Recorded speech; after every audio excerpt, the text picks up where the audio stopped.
നമസ്കാരം മലയാളി വാർത്തയിലേക്ക് സ്വാഗതം. IPL വലിയ ആവേശമാകുകയാണ്. പല വമ്പന്മാരും വീണു. ജയിക്കാൻ 1% സാധ്യതയുണ്ടെങ്കിൽ ആ 1% 100-ലെത്തിക്കാൻ ഞങ്ങൾ ജീവൻ കൊടുത്തു പോരാടും. ചെന്നൈ സൂപ്പർ കിങ്സിനെതിരായ നിർണായക മത്സരത്തിന് മുൻപ് സൂപ്പർ താരം വിരാട് കോഹ്ലി പറഞ്ഞത് ബാംഗ്ലൂരു താരങ്ങൾ കളത്തിൽ ഒരുമിച്ച് യാഥാർത്ഥ്യമാക്കുകയായിരുന്നു. ആ പോരാട്ട വീര്യത്തിന് മുൻപിൽ ഋതുരാജ് സംഘത്തിനും കാലിടറുകയായിരുന്നു. നിലവിലെ ചാമ്പ്യന്മാരായ ചെന്നൈയെ 27 റൺസിന് തോൽപ്പിച്ച് IPL 17ാം സീസണിന്റെ പ്ലേ ഓഫിലേക്ക് ബാംഗ്ലൂരിന്റെ റോയൽ എൻട്രി വരികയാണ്. ബാംഗ്ലൂരു ഉയർത്തിയ 219 റൺസ് വിജയലക്ഷ്യം പിന്തുടർന്ന ചെന്നൈക്ക് ജയിച്ചില്ലെങ്കിലും 201 റൺസ് നേടിയാൽ നെറ്റ് റൺ റേറ്റിനെ ബലത്തിൽ പ്ലേ ഓഫിൽ കടക്കാമായിരുന്നു.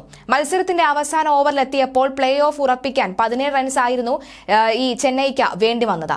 യശ് ദയാൽ എറിഞ്ഞ് 20ാം ഓവറിലെ ആദ്യ പന്തിൽ MS ധോണിയുടെ പടുകൂറ്റൻ 6. ചെന്നൈ ക്യാമ്പിൽ ആരവം ഉയരുകയായിരുന്നു. എന്നാൽ അടുത്ത പന്തിൽ ധോണി ഔട്ടുമാവുകയായിരുന്നു. അടുത്ത 2 പന്തുകളിൽ നിന്ന് ഷർദുൽ ഠാക്കൂറിന് നേടാനായത് 1 റൺസ് മാത്രം.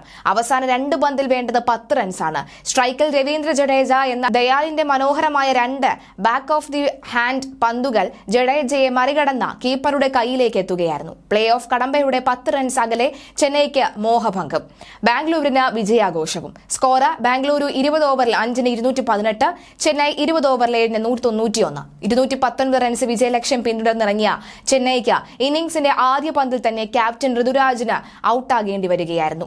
ഗ്ലെൻ മാക്സ്വെലിനായിരുന്നു വിക്കറ്റ്. പിന്നാലെ ഡാരിയൽ മിച്ചലും മടങ്ങിയതോടെ 2-ന് 19 എന്ന നിലയിലായ ചെന്നൈയെ മത്സരത്തിലേക്ക് തിരികെ കൊണ്ടുവന്നത് 3ാം വിക്കറ്റിൽ 41 പന്തിൽ 61 റൺസ് ചേർത്ത ഈ രജിൻ രവീന്ദ്ര അജിങ്ക്യ രഹാന കൂട്ടുകെട്ടാണ്. എന്നാൽ ഇരുവരും പുറത്തായതോടുകൂടി ചെന്നൈ സ്കോറിൽ മന്ദഗതിയിലായി. 7ാം വിക്കറ്റിൽ രവീന്ദ്ര ജഡേജ 22 പന്തിൽ 42 നോട്ട് ഔട്ട്. MS ധോണി 13 പന്തിൽ ഒന്നിച്ചതോടുകൂടി ചെന്നൈ വീണ്ടും ട്രാക്കിലേക്ക് എത്തി. 27 പന്തിൽ 61 റൺസാണ് ഇരുവരും ചേർന്ന് നേടിയത്.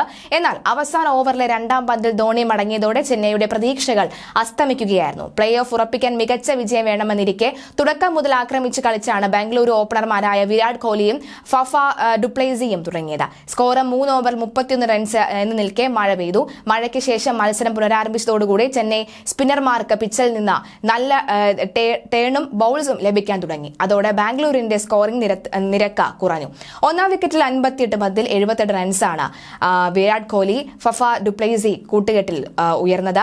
വൈകാതെ തന്നെ സ്കോറിംഗ് ഉയർത്താൻ ശ്രമിച്ച കോഹ്ലിയും അർദ്ധ സെഞ്ചുറി തികച്ചതിനു പിന്നാലെ ഡുപ്ലേസിയും മടങ്ങി. 3ാം വിക്കറ്റിൽ ഒന്നിച്ച രഞ്ജിത്ത് പാടിദാർ ഈ കാമറൂൺ ഗ്രീൻ പന്തിൽ 27, അതായത് 16 പന്തിൽ 27 നോട്ട് ഔട്ട്. സഖ്യം നടത്തിയ ഈ പ്രത്യാക്രമണമാണ് ബാംഗ്ലൂരിനെ മത്സരത്തിലേക്ക് തിരികെ കൊണ്ടുവന്നത്. 3ാം വിക്കറ്റിൽ ഇരുവരും ചേർന്ന് 28 പന്തിൽ 71 റൺസാണ് നേടിയത്.